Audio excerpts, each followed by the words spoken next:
prescription for a healthy city.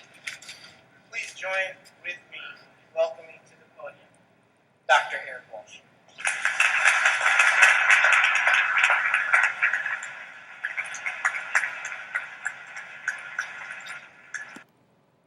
Watching how they work.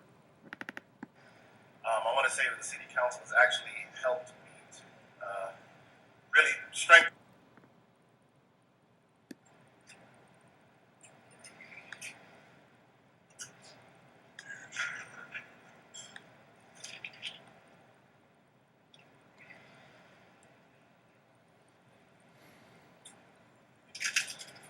So, here with a prescription for a healthy city.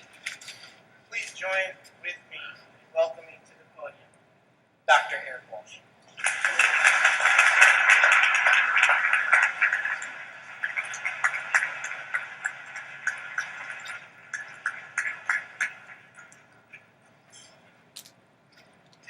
Good morning, everyone. Thank you guys for coming out. I want to thank our city mayor for having me here today. Committee. Really enjoyed talking with you guys and setting this up. I also want to thank a group that often doesn't get thanked, and that are my colleagues on the executive leadership team at the city of Pasadena. I know it sounds funny, but these are very hardworking people who really put the city first, really work hard to make the city better. So I really want to make sure I recognize them for all the hard work they do. I also want to recognize the city council.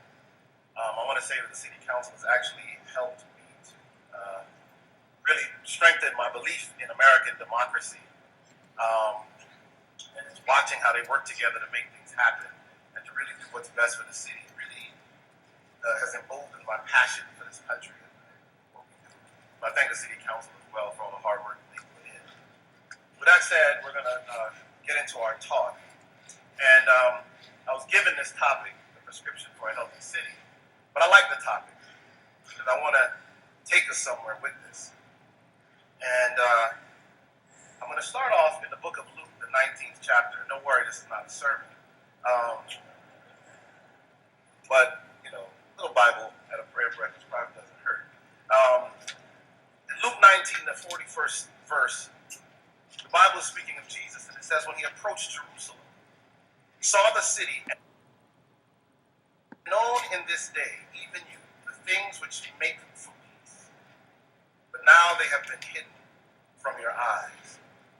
Jesus is sitting above, looking down at the beautiful city of Jerusalem, a city whose name literally means peace.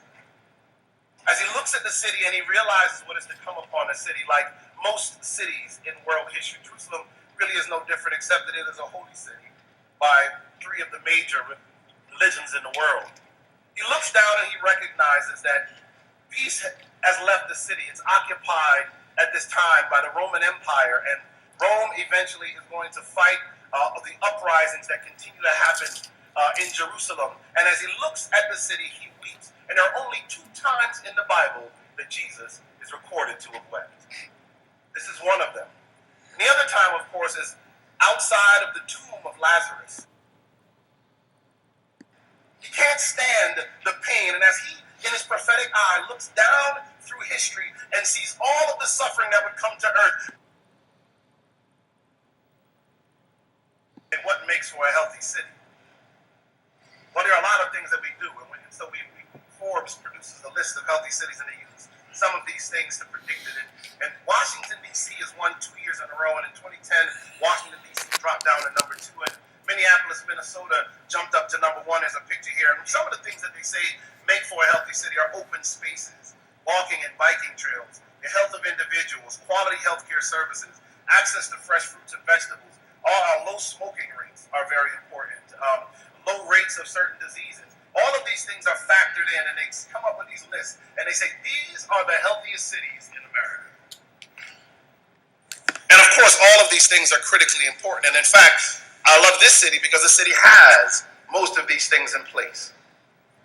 But it's interesting because even though DC wins 2 years in a row and comes up second in the third year, when you look at a train map of the city of Washington, D.C., and some of you have seen me show this before, if you start down here in the in the southeast corner of the city, you have one of the poorest, most violent neighborhoods in all of the United States of America.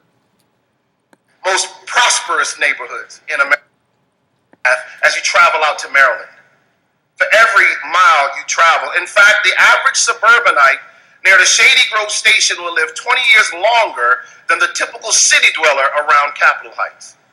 And they won the healthiest city 2 years in a row.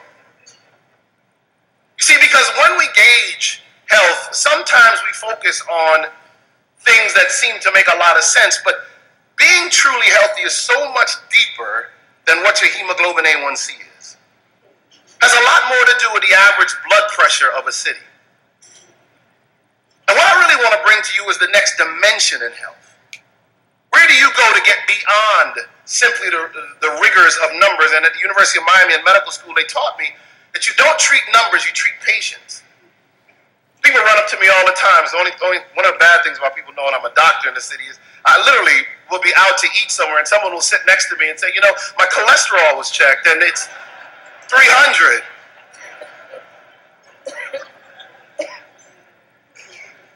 So what else might make a healthy city? There are those that argue it's transportation systems. It's the skyline, economic growth, or affluent neighborhoods that such a city is a healthy city. But we know from cities like Los Angeles and New York and Chicago that you can have all of those things and still have sections of town that are devoid of health and of prosperity. In fact, if you look around the world, but we know from cities like Los Angeles and New York and Chicago that you can have all of those things and still have sections of town that are devoid of health and of prosperity. In fact, if you look around the world, cities like Mexico City and Santiago and Chile, New York and Chicago, that you can have all of those things and still have sections of town that are devoid of health and of prosperity. In fact, if you look around the world, cities like Mexico City and Santiago and Chile are cities that have Chicago, that you can have all of those things and still have sections of town that are devoid of health and of prosperity. In fact, if you look around the world, cities like Mexico City and Santiago and Chile are cities that have these incredible who's who in the city. These incredible splits in who's who in the city. So we speak about then the built environment. Again, Jesus in Mark 13. So we speak about then the built environment. Do you see these great buildings? Now, in Mark 13, verse 1, he says, as he was going out of the temple, great privilege I had. Now, my mother was a single mother. Do you see these great splits in who's who in the city and of prosperity? In fact, if you look around the world, cities like Mexico are devoid of health, a healthy city. But we know from cities like Los Angeles and New York and Chicago that you can have all of those things and still have sections of town that are devoid of health and of prosperity. It's in Mark 13, splits in who's who in the city. So we speak about then the built environment. Again, Jesus in Mark 13.